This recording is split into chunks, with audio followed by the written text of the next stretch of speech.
Now, the arrest of the DMK minister Senthil Balaji has caused a massive uproar within the DMK as well as the other opposition parties. The Enforcement Directorate has arrested the Tamil Nadu Electricity Minister under the Prevention of Money Laundering Act. The opposition parties are calling it quote-unquote intimidation politics by the BJP. In a strange coincidence, as soon as the Enforcement Directorate arrested the DMK minister in the wee hours of today, he has been admitted to hospital for serious health concerns. This is not the first time political leaders have suddenly fallen ill as soon as their arrest warrants are issued. The move by the Enforcement Directorate has other political ramifications and impacts as well.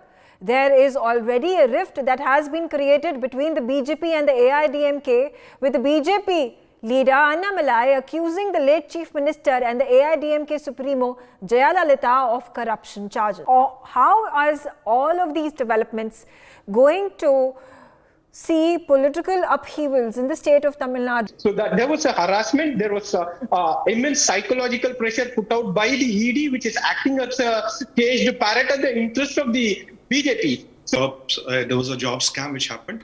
A lot of people from, the Tamil Nadu itself, the locals went to the lodged FIR, it went to the High Court. Then there was some kind of a compromise done and one of the FIRs got quashed. Then when one of the persons appealed against the Honorable Supreme Court said, look, there Mr. Balaji has been under the influence because of his political power. He could disrupt the investigation, and the quashing of the FIR was also kind of called up. Now the ED can investigate and further get into details. But Rajalakshmi Joshi, quickly getting in a word from you, how do you see the entire scenario playing out? Good afternoon, Megha. This is a very amusing situation, I would say, because the same CM, Mr. Stalin, some years back, I have seen a video of his where he is talking about this same man whom they are all vehemently defending today. He had asked, why is it that this person is enjoying so much power? The Senthil Balaji, he had asked, why is he enjoying so much power? And why, in spite of all this corruption, etc., he had called him the most corrupt person in the entire ministry. And, at that time, Mr. Senthil Balaji, he was in AIADMK. So when he was in AIADMK, he was the most corrupt person and he should have been in prison and he should not have been enjoying the power.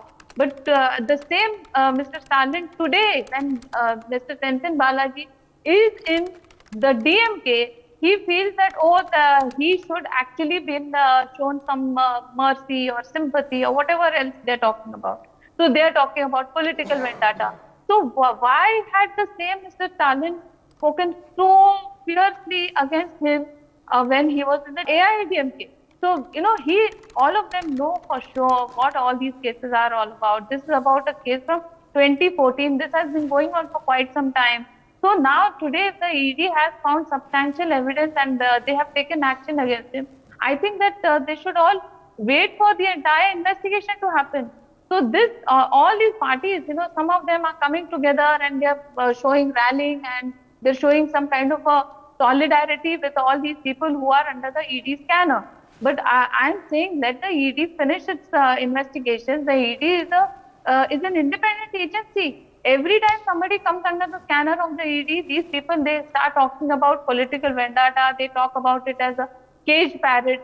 If the ED doesn't find substantial evidence, if the ED doesn't find substantial matter in it, then obviously they will get bailed. Then obviously the case will become weak, or all that kind of action will be taken. So I think they should wait for the proper action to be taken. So then the person will get a proper clean chit. If they feel that they are so clean, then they should wait for the clean chit. But I am a little amused as to what exactly caused this change of heart in Mr. Stalin and why exactly is he today giving a clean chit to the same person who he had called as the most corrupt person in Tamil Nadu. So that is how the things are. Megha, there are a lot of corruption cases against a lot of these people, and Mr. Annamalai ji had very rightly, he had brought out with this entire DMK files, and he had spoken about how he is going to expose not just the corruption in the DMK, but the people who have enjoyed power while they were in the AIADMK and even the people who still are in the AIADMK, and he is not going to spare anybody. So I think that all these cases are definitely going to come out in the open, and he has mentioned some specific evidences, specific people, specific names, and all these things are they all hold a lot of ground. So if they have something against, or they feel something otherwise, then they should prove it in the court.